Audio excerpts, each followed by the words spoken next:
بسم اللہ الرحمن الرحیم۔ السلام علیکم ورحمۃ اللہ وبرکاتہ۔ رب شرح لی صدری ویسر لی امری واحلل عقدۃ من لسانی یفقہوا قولی۔ ترجمہ قرآن مجید کا سلسلہ آگے بڑھاتے ہوئے آج ہم سورہ توبہ کی آیت نمبر 109 سے 113 تک کا ترجمہ پڑھیں گے۔ آیت نمبر 109۔ پھر آیا ایسا شخص بہتر ہے جس نے اپنی عمارت کی بنیاد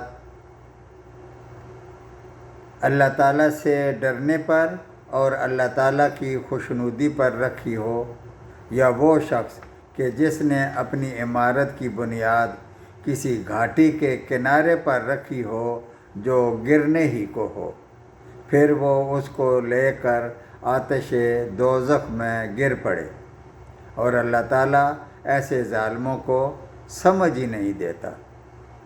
آیت نمبر 110۔ ان کی یہ عمارت جو انہوں نے بنائی ہے، یعنی جو منافقوں نے مدینہ پاک میں مسجد بنائی تھی، ہمیشہ ان کے دلوں میں شک کی بنیاد پر کانٹا بن کر کھٹکتی رہے گی۔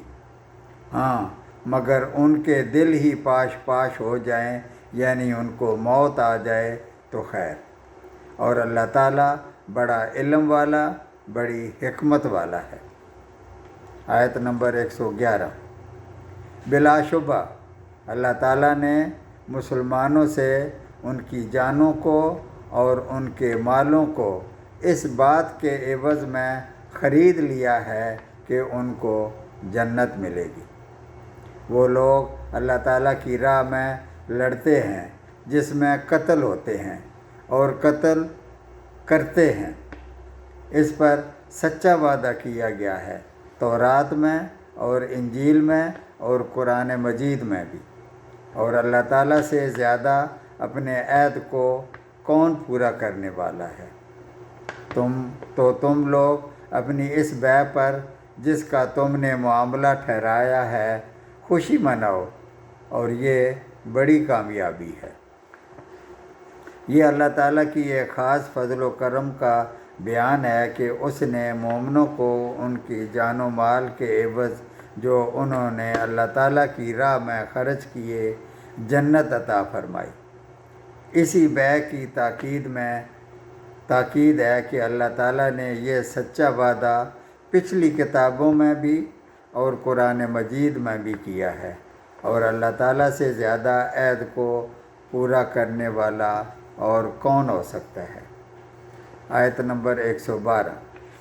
وہ ایسے ہیں کہ جو توبہ کرنے والے، عبادت کرنے والے، حمد کرنے والے، روزہ رکھنے والے، اللہ تعالیٰ کی راہ میں سفر کرنے والے، رکوع اور سجدہ کرنے والے، نیک باتوں کی تعلیم دینے والے، بری باتوں سے باز رکھنے والے، اور اللہ تعالیٰ کی حدوں کا خیال رکھنے والے، ایسے مومنوں کو آپ خوشخبری سنا دیجیے۔ آیت نمبر 113۔ پیغمبر کو اور دوسرے مسلمانوں کو جائز نہیں کہ مشرکین کے لیے مغفرت کی دعا مانگیں، اگرچہ وہ رشتہ دار ہی کیوں نہ ہو، اس امر کے ظاہر ہو جانے کے بعد کہ یہ لوگ دوزخی ہیں۔ اس آیت کریمہ کی تفسیر صحیح بخاری میں اس طرح ہے کہ جب نبی کریم صلی اللہ علیہ وآلہ وسلم کے چچا ابو طالب کا آخری وقت آیا تو نبی کریم صلی اللہ علیہ وآلہ وسلم ان کے پاس گئے، جب کہ ان کے پاس ابو جہل اور عبداللہ بن ابی امیہ بھی بیٹھے ہوئے تھے۔ آپ صلی اللہ علیہ وآلہ وسلم نے فرمایا، چچا جان لا الہ الا اللہ پڑھ لیں تاکہ میں اللہ کے ہاں آپ کے لیے حجت پیش کر سکوں۔ ابو جہل اور عبداللہ بن ابی امیہ نے کہا کہ اے ابو طالب، کیا عبد المطلب کے مذہب سے انحراف کرو گے؟ یعنی مرتے وقت یہ کیا کرنے لگے ہو؟ حتیٰ کہ اسی حال میں ان کا انتقال ہو گیا۔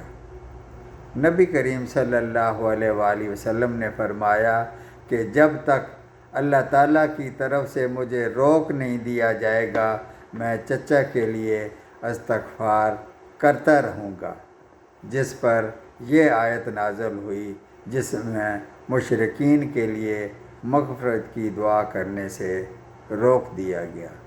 صدق اللہ العظیم۔